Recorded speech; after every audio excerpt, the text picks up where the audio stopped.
Daytona International Speedway, we love our country, and it's truly an honor to be with all of you at the great American race. Gentlemen, start your engines. The White House announced on Friday that President Trump would, and First Lady Melania Trump, would be attending the Daytona 500 this weekend at the Daytona International Speedway, and that is in Florida. Not only that, but President Trump will be the Grand Marshal this year, and he also will be he took a lap around the track in the Beast, which is the presidential limo. President Trump actually swooped down 800 feet over the entire track before landing as the crowd erupts, and I want to show you this video. Also, of course, First Lady was there, and she looked stunning, standing by his side at a sold-out crowd of 100,000 people. And I want to show you this video right here with the Air Force. Yes, we have Air Force One circling the Daytona International Speedway as President Donald Trump makes his arrival. So let's watch that part of the video right now. As we welcome you to NASCAR on Fox and the 60-second running. And I just wanted to make mention that that is their screen, not mine. These two bright light things here. Of the great American race, along with Jeff Gordon, Jamie McMurray, I'm Chris Myers, and nice to have you along with us for this special moment. I have been to a lot of Daytona 500s, Chris. Never have I felt the excitement and energy. We've had great racing on the track, but we've got the president landing right now.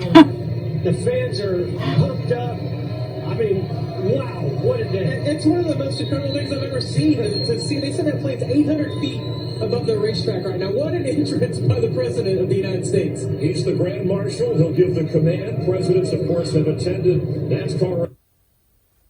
Yeah, I want to show you the motorcade too, because that is pretty exciting. And I'm just kind of looking through, some of the stuff about the story. And this caused a big headache for NASCAR fans as Trump fans found out that Donald Trump was coming to town. Because he announced it on Friday and the race was on Sunday. And so they found out they were competing for tickets or competing to get into the arena, this 100,000 filled arena that was sold out. And I'm trying to pick an article that's not making you pay. Japan today is reporting on it. Look at all these other countries are talking about it. And I'm trying to pick one that is good, but you never know. Sometimes you pick one you have to pay to read it. Okay, part of this whole weekend, this is turned into a 2-day event because it rained today, and so we're going to have to pick it up tomorrow on Monday. So the fun has not ended on this holiday weekend, may I add, tomorrow being President's Day. So this is fabulous because this is continuing. And I'm trying to click on. Trump's arrival caused more jams around Daytona than multi-car pileups on the front stretch. Driver appearances were canceled or shoveled around to other areas on track property as the red carpet was rolled out for President Trump, and so was the green flag. The start of the race was pushed back 13 minutes to accommodate his pace lap in the armored presidential limo called the Beast. Anytime the president who runs your country is coming to a sporting event that you are involved in, it says a lot about the sporting event and how much this race means to everyone. Steinhaus said, "You have to respect the one that's in charge." Daytona fans were largely enthusiastic over Trump's appearance, wearing T-shirts and hats in support of his campaign. And it said some draped themselves in, the Trump 2020 banners that flowed like capes. I have several of those myself. And I actually did hear people chanting 4 more years. That was something that I wanted to add. Somebody said they wanted a refund because he was tired of standing in line. He paid $100 to stand in line for 3 hours, and that's not a good thing. It says they gave us water, but it was unorganized. I mean, this caused mass chaos. You know, you think about these people planning to come to this. I think it was like the 64th, year, and they just didn't expect the president to show up. So when people caught wind that the president was showing up, they all jumped on board, and they do what they do. They drive from other cities, probably camp out or just go crazy to get in there to see the president, because he's more popular than any rock star. Well, I'm over here on Donald Trump's Twitter account. We're going to see his, it's a 59-second video on this event today, starting now. It is a legendary display of roaring engines, soaring spirits of the American skill, speed, and power. But NASCAR fans never forget that no matter who wins the race, what matters most is God, family, and country. The cars will take to the track for the start, tires will screech, rubber will burn, fans will scream, and the great American race will begin. For 500 heart-pounding miles, these fierce competitors will chase the checkered flag. To all of the drivers, technicians, and pit crews here today, good luck, and may the best team win. Gentlemen, start your engines. The 62nd Daytona 500 is underway.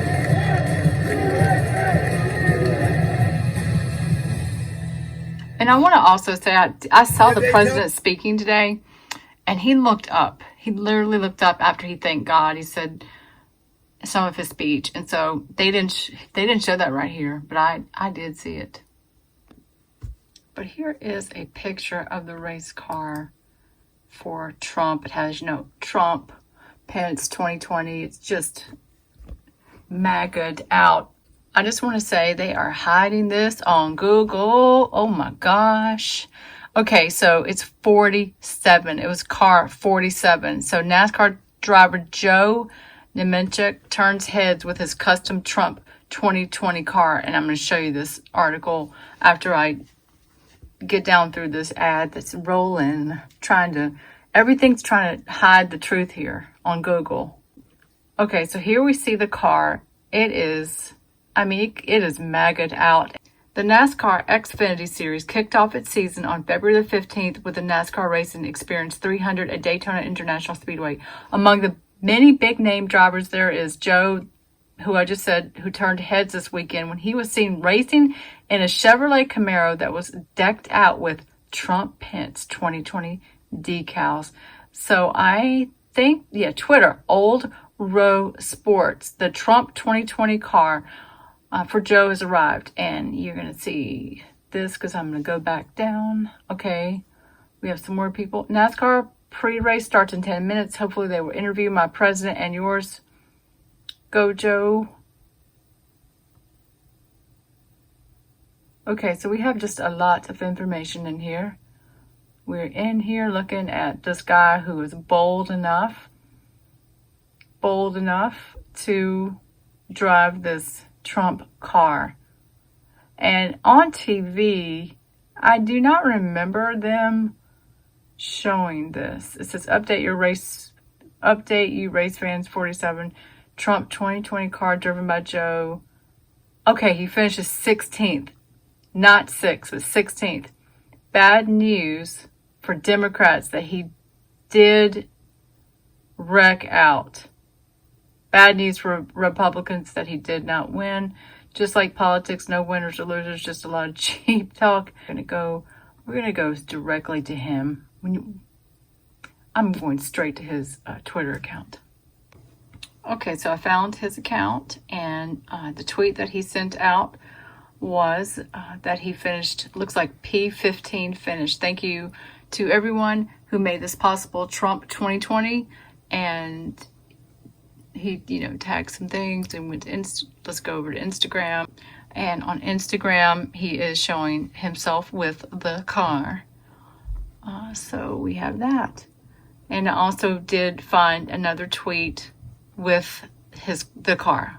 So you can follow me at PromoGirl07, and I found someone who named Haley who wanted her helmet signed, and also she wanted a picture with President and First Lady. And then down here, I did retweet that car. Oh my gosh, it didn't come through. They hid it. Oh my gosh, they make it. You know what they did? When I retweeted it, they make you click here for the picture. See how they hide it? Okay, let me turn this up or let you hear it. Let's see what this is.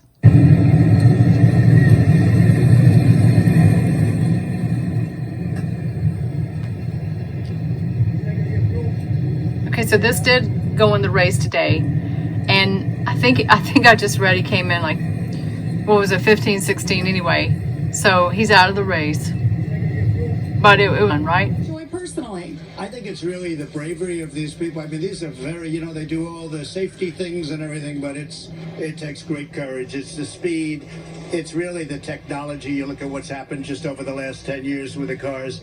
I love to see it. I love to watch it. Okay, so inquiring minds want to know, as the president, are you allowed to drive your own car? Well, you know I'm not, but I think I'm going to really, right now, if I can, I'm going to hop into one of these cars and I'm going to get into this race if possible. All right, you heard it here first. Yeah, I love the idea. Thank you for being here. Enjoy your time. Great honor. Truly an historic first.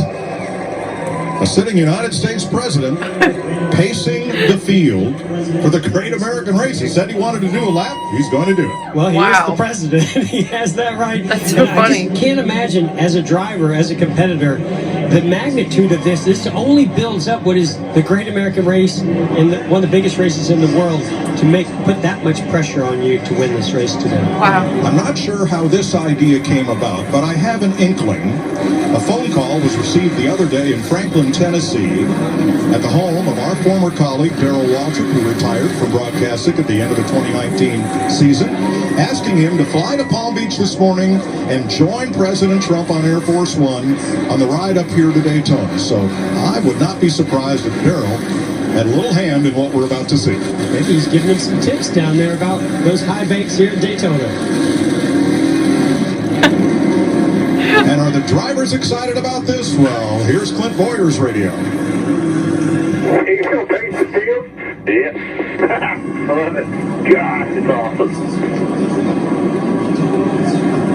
You know, Mike, people ask me, do you miss it? You know, are you jealous of those competitors out there? There he is. Today, right now, I am. I would love to be in this Daytona 500 field out there competing today.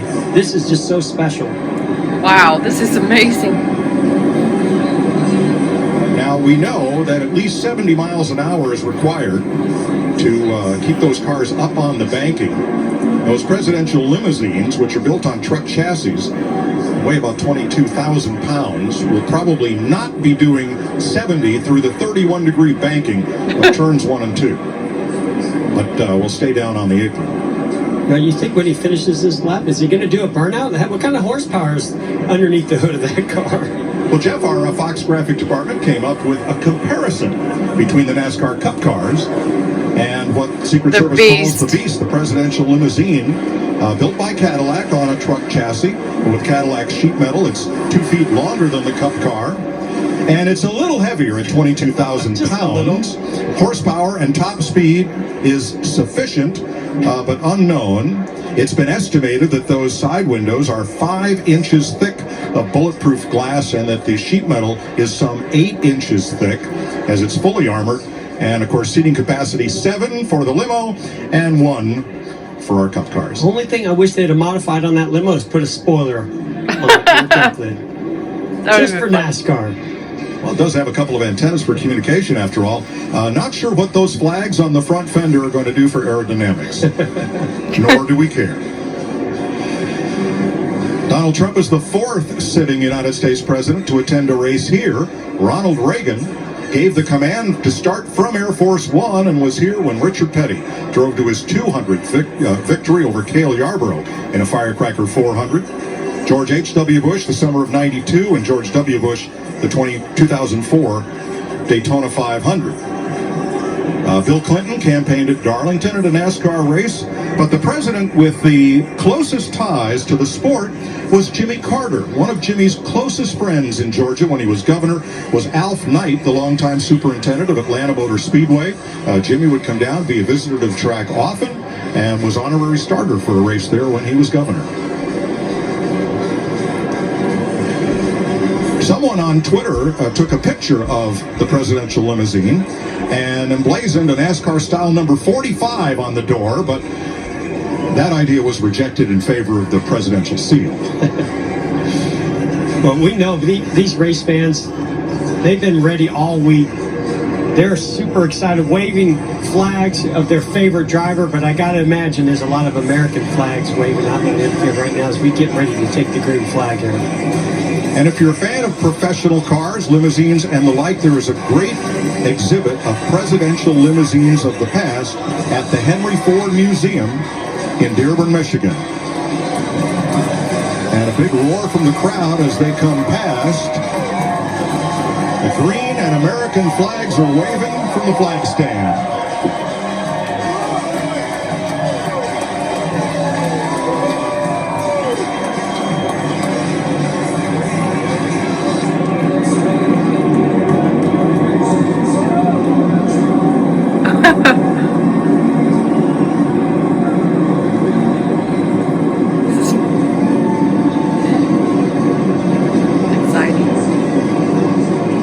That's a sight for the ages right there.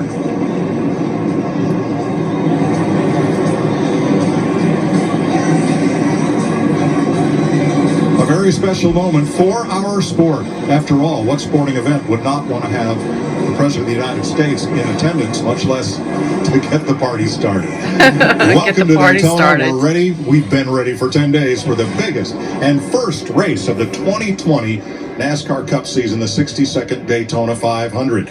Rookie or veteran, no matter how long you've been coming to this event, there are butterflies. There have to be. Jeff Gordon has won this thing 3 times, and I'll bet even you're just a little nervous right now. Well, we've got some rookies in the field today. I'm sure those butterflies are going crazy right now. But even the veterans, I mean, there's nothing like the buildup, the amount of hard work that goes into preparing for the Daytona 500, the biggest race of your career, one of the biggest races in the world. I guarantee you there's a lot of butterflies, but we got 500 miles to decide the winner of this race. Well, thank you so much for watching the video for February the 16th.